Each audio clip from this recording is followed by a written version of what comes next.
Art Against Mental Illness. I'm with Keith. Keith, do you want to introduce yourself? Hello, my name's Keith Broomfield. I'm a nature writer. I write weekly nature columns for several newspapers, The Courier, the Press and Journal. I also write books. I've written several books on wildlife, including If Rivers Could Sing, which was on Wildlife Year in my local river. Scottish Wildlife Odyssey, that was a travel wildlife odyssey, if you like, a journey through Scotland, and a similar journey through Britain for my book Wild Quest Britain. And my most recent book is called Wild Edinburgh, and that's about the wildlife of my home city, Edinburgh, which I'm kind of very passionate about because Edinburgh is just such an amazing green city, so full of wildlife. It really is. Interestingly, second author I've talking today who bases their stuff in Edinburgh, but the other one was Val Penny, who murders people in Edinburgh. Presumably, I'm hoping you're not murdering anyone, well, tell me about the wildlife of Edinburgh. Well, it's just so diverse. Cities are amazing places for wildlife. If you think of all the green spaces, just even in the form of gardens, for example, there's all the garden lawns, there's bird feeders getting out that benefits birds, there's a connectivity in the environment, the wild environment, with railway lines, for example, and walkways. These are green corridors. There's the cemeteries. You get the amazing old trees, oak trees and sycamores and limes, fantastic trees, and they too have wild green open spaces which are amazing for wildlife. And in the case of Edinburgh, Edinburgh's almost a league above many other cities because you've got Holyrood Park, for example, a huge area with the crowning glory of Arthur's Seat. What other capital city can boast a hill 800 foot high as its centrepiece? Well, it used to be a volcano, right? It used to be, absolutely, and you see all the volcanic signs there. And in fact, some of the rich basaltic volcanic outflows are kind of quite rich in minerals, and that's very good for plants and flowers. And if that's good for plants and flowers, then that's good for butterflies and all kinds of creatures like that. And you've got the coast in Edinburgh. From Cramond, the huge expanse of the Drum Sands, and there's just so much wildlife there, wading birds attracted by the cockles and the mussels and all the invertebrates that live in the mud, all the way along to Wardie Bay, which is between Granton and Leith, and that's that really is in the heart of Edinburgh's coastline, if you like, and there's so many interesting creatures are found there. Fish called a shanny, which even sunbathes. A sunbathing fish at low tide. It'll bask by the edge of rock pools and can even move from rock pool to rock pool at low tide, which has given its other name, the sea frog. So it's all these kind of fascinating creatures. And for me, as a child growing up in Edinburgh, it was the foxes that you got on the railway embankments that really aroused my passion. As a youngster, I found it amazing that you could get an animal the size of a small dog actually living and thriving in a city. I just found that amazing. Yeah, well, I lived in London for years, and there's so many foxes in London, and you'd be amazed. It's just like, well, this is the most urban place you can imagine. They thrive there. But you're a writer, right? So is writing an excuse to go and see the world, or is the writing a secondary thing? Do you go and see things because you want to write about them, or do you write about them because you've gone and seen them? Gosh, that's a very interesting question, which I never thought about. I suppose it brings a discipline to seeing places you wouldn't normally go to. My first book, for example, If Rivers Could Sing, that was a wildlife year on the River Devon, which is mostly in Clackmannanshire, a small part of the rivers in Perthshire and Kinrossshire as well. But the whole discipline of writing the book, so it's essentially a journey from the source down to the sea, down to the estuary of the River Devon, which is in the inner Firth of Forth. And it kind of did give you a discipline, because I wanted to write about every segment of the river, and I'd walked the river a lot, and I kind of fallen in love with the river and its wildlife. But I thought writing a book about it would kind of give me that kind of order to the whole thing, to explore it properly and maybe explore things I wouldn't normally explore, such as the source, finding the source up in the Ochils, and just kind of working my way down. And the more you find, kind of more questions happen, and you see more things, and you think about things in a different way. So it's an eye-opener, I find, doing these kind of journeys. And often on these journeys as well, for example, Scottish Wildlife Odyssey, which is a nature trek, a nature journey through Scotland. I went to a lot of new places, which was good. Places I've always wanted to visit, which was amazing. But I also went back to some of my former haunts from my childhood. I like that, just seeing the changes that's happened. And so I like the discipline writing brings for me to kind of explore wildlife, and it kind of does often, in my mind, bring more questions than answers, and just makes me more enthralled and kind of about what we have on our doorsteps. Yeah. Well, I'm a visual artist, so I'm always on the lookout for ideas, and I'm in the wild and I'm looking at things because visually they stimulate me and they give me ideas, but then I take them back and I will make something completely different about them out of them. But then I'm in my space, like in my studio or in my house, and. So when you write, do you go out, so take some notes out there in the world, maybe some photographs, and bring it back to your house? Do you have a space to go and write? How do you actually? What are you doing when you're writing? Yeah, so I should be more disciplined this way. I should. There's some books, I would take notes as I went along, but after a while, I just kind of absorbed everything on the day, and then would kind of put it down on paper just very quickly in the evening, just what I'd seen and all that kind of stuff. And then I'd have time to mull it over, and then over the next few days I'd maybe write that chapter on the things I have seen. And as I would write the chapter, for example, I would think your mind goes off on a tangent. I found, for example, if you find invertebrates, little invertebrates like nymphs that live in riverbeds, for example, your mind kind of goes off on a tangent, how these are important further up the food chain. And for example, in rivers, these underwater insect larvae are the engine room of the river. So everything's kind of connected. So it kind of comes together. And often I don't actually have a plan for a book. I have an idea for a book, but I don't have a rigid plan. I'm going to do this in chapter 1, this in chapter 2, chapter 3. It just kind of evolves, because what I've done in chapter 3 will leads on to chapter 4. It's just kind of that kind of evolution, and that's how the books works. So that works for me. I don't know if that's a good thing to do or a bad thing, but I find that works for me. I just like to kind of, obviously the book drifts as I kind of move into different chapters and different segments of nature. So, your books you're reporting things that you see in the world, right? And you're creating words that illustrate these. Is it autobiographical about you? Are you weaving yourself in there? Or is it about the things that you're observing, about the places that you are? Yeah, it's not really autobiographical, unless I'm mentioning a particular place that had a huge influence on me, for example, in childhood. Or I spent a lot of time in my late teens, early 20s in Aberdeen, for example. I studied zoology at Aberdeen University there.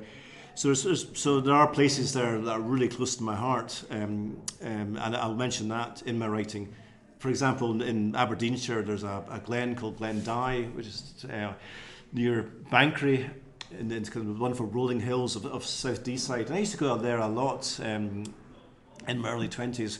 And I loved the place. I'd go there in the evenings, the summertime, and I just see so many things, hen harriers and mountain hares and creatures like that. And then when I moved away from Aberdeen, I didn't actually go back to Glen Dye for about 20 years. And the reason was I was almost scared to go back, because I didn't want to go back and be disappointed. Perhaps my memories were not as good as the actuality. So for one of my books, Scottish Wildlife Odyssey, I did go back to Glen Dye, and I'm pleased to say it was just like how I remembered it. It was beautiful. It was full of wildlife. So I was bringing that kind of autobiographical comparison, if you like, into my writing. But on the whole, my books are my observations. So it is like storytelling, but just from what I see and what I record. And I like to bring in, the myths and traditions around nature as well, because humanity and nature are so closely interwoven, especially from the times past. I love that you said that. It's a big passion of mine that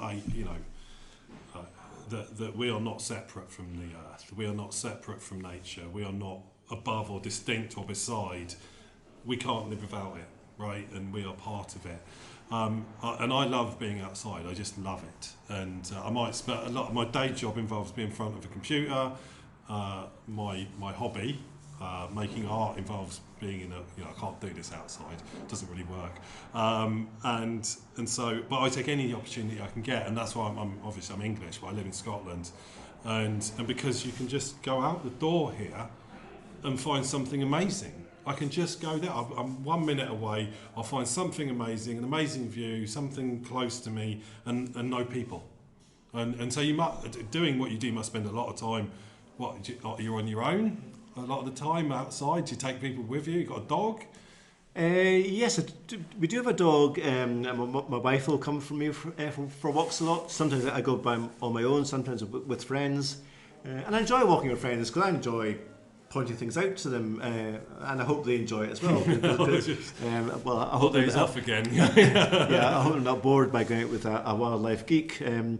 But that's actually quite an important point, that because it is important not to be too geeky in my writing, and I try not to be. I try to make wildlife accessible. I don't want to kind of go into the deep science behind things. It's kind of light touch writing, if you like, but just kind of hopefully inspire people, and then make people question perhaps about other things in nature.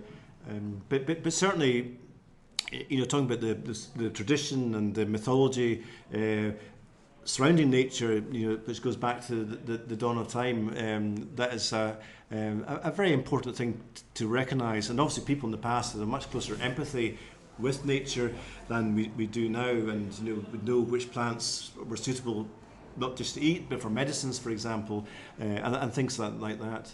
Yeah, I mean, you really see it coming from southeast of England. There's a lot of people down there. It's a big place, but it's full of humans, and there's so in Scotland, the people here, whether they're imports like me or people that were born here like yourself, that there's so much more of a sense of that mythology and that history and that closeness to the land, and in a sense you can imagine that if in southeast of England there was just less people, that maybe they would still be close to that, but everyone's obsessed about this giant city that sits in the middle, which has its own charms. And it's why it's quite good that you're writing about Edinburgh, which is obviously, it's not a huge city, but it's very populous and it's dense, but it's got so much going on there. And it's just such an amazing place to be that I don't think too many people there would be thinking about the nature. Interesting point there you make. You mentioned London. I'd argue London is probably one of our greenest cities in many ways. There's so many open green spaces, from Hyde Park, there's marshlands, there's is it Rainham Marsh, all these kind of places, vast, and you get incredible wildlife there. And I would say London's one of my favourite cities to visit for all kinds of reasons. There's so much going on, but it's a really good place for nature. So you could be living and working, in one of the biggest capital cities in the world, but you still have nature on your doorstep. What you say, and you don't have to travel great distances to see nature. It's all there on your doorstep. Whether it's a city park or whether it's the Cairngorm Mountains, it's all there. Well, just get out there, right? And I think that, well, look, you said you write weekly nature columns, you've got however many books. Clearly, when you leave the house, you're not having to search around for things to talk about, right? Every time you go find something new, and there's always something to be there. I mean, you think you've got another 20 books in you? The thing is, and this is the most common question I get asked, is, and my friends, I was out for a walk in the hills with some school friends just last week, and they say, how do you find things to write about every week? So I write 3 nature columns for the Courier, for the Press and Journal, and for the Alloa Advertiser. Yeah. And I just say it's so easy. I mean, just look around you. There's always something. It is not possible to go out for a walk and not see nature. It's there. It's omnipresent. It's all around us. And okay, you might not see a golden eagle. It might not be something people class as exciting, but you're going to see snails or insects or butterflies or plants. If you just walk in the centre of Edinburgh, you get these plants growing in the cracks in the pavement. So that's nature. Yeah. and incredible resilience on nature. And I write about this in Wild Edinburgh, and there's cobblestones in Newtown, there's pineapple weed and plantains growing in the cracks. And a lot of people might not like seeing the thing that makes the city look a bit scruffy, but I actually enjoy seeing how nature is living on our doorsteps. Yeah, nature is resourceful and it's resilient. Yeah. And so I love spring. I love spring because yeah, okay, winter's got its charms, right? But once a year you get this show. Nature puts on a show of colour and just growth and renewal. And for me, it's like Disneyland comes to me every year for free, right? And I don't have to queue because I do not like queuing. And it's just the most spectacular thing. And I think people just don't notice it. They're like sitting there on their phones thinking, oh, I'm going on holiday to bloody Spain in 2 months. And that's what they're thinking about. I'm like, are you kidding me? Look around you. It's the most amazing thing. And I agree with you. It doesn't matter where you are. It's happening every single inch of every space in every part of every country, I guess. But yeah. Yeah, and I agree. I mean, spring is by far away my favourite season. And, you can see signs of spring. I mean, we were talking just now in the early November, but you can actually see signs of spring now happening down on the rivers. For example, dippers, which are like a small songbird living in rivers, they're starting to set up territories. Tawny owls are actually they're hooting like mad just now. They're setting up their territories all in preparation for spring. So in a way, spring never stops. Animals are even preparing now. But I agree. I love the green verdancy of spring, the newly emerged leaves, the fresh slimy greenness to them that you don't get later on. And autumn, I think, is probably my second favourite season. After August, and it's a kind of balmy month, and the air is kind of balmy and kind of heavy. And then suddenly you get this crispness in the air that happens in September, and then the geese start arriving, and it's another kind of big season of change, and the colour, with the leaves turning, and there's so much happening. Yeah, and there's so much different to see, and I think that I've got my same walks that I do around here. They're amazing, but I do the same paths because I just need to get out. I'm not going to walk up a mountain or something. Just get out to get some fresh air, and the same paths give me a different thing every day. And as you go through the year, you can just see things changing, and it's just a new story to tell. So I can see how you don't run out of things to talk about, and that you can just go deeper and deeper and deeper and learn about things and the mythology. How much do you think the mythology really brings it alive to you? How much does that situate you in the landscape? Yeah, it does, and you kind of wonder, what our forebears' thoughts. I've just written a book on North East Scotland, for example, which will be published next year. And in the North East, in Aberdeenshire, there's a lot of stone circles, and I find these amazing places. And it's very kind of humbling, just walking around a stone circle. And there's one near Bankery on Deeside that I went to, and I think it was February, March, and I could hear song thrush singing. And the song thrush, it was a very beautiful song. Yeah. But I couldn't just help thinking, our ancestors by the stone circle would have been hearing the very same music from the song thrush, and all that kind of the same experiences that we're getting now, and they would have kind of obviously revered nature, worshipped nature, and you can see why they've been scared by thunderstorms, for example. You think the gods are angry. You can see where you get all that coming from, just from the wildness around them. Yeah, no, I love it, and Scotland's just full of it. It's a great place to be, and I'm here for a reason. Okay, so I'm going to bring this to a close. Where can people find you? So I've got my own website, keithbroomfield.com, and I'm on Facebook and Twitter or X, Instagram, and Blue Sky as well. So, or you can read my columns in the Courier, Press and Journal, Alloa Advertiser. And your books are available all the usual places? Yes, online bookshops. Yes, you can just Google the book and or Google my name, and you'll find the book. And your next book, I think you mentioned. Yeah, so next one is provisionally called Wild Trek Northeast, and that's on the. It's like a nature journey through Angus, Aberdeenshire, and Moray, just kind of focusing on the amazing wildlife of that corner of Scotland, which is probably forgotten about sometimes, but it's a lovely corner of Scotland for wildlife. Amazing. I look forward to that very much, and thank you for your time. It's been really, really interesting. Thank you. Thank you. Art against mental illness.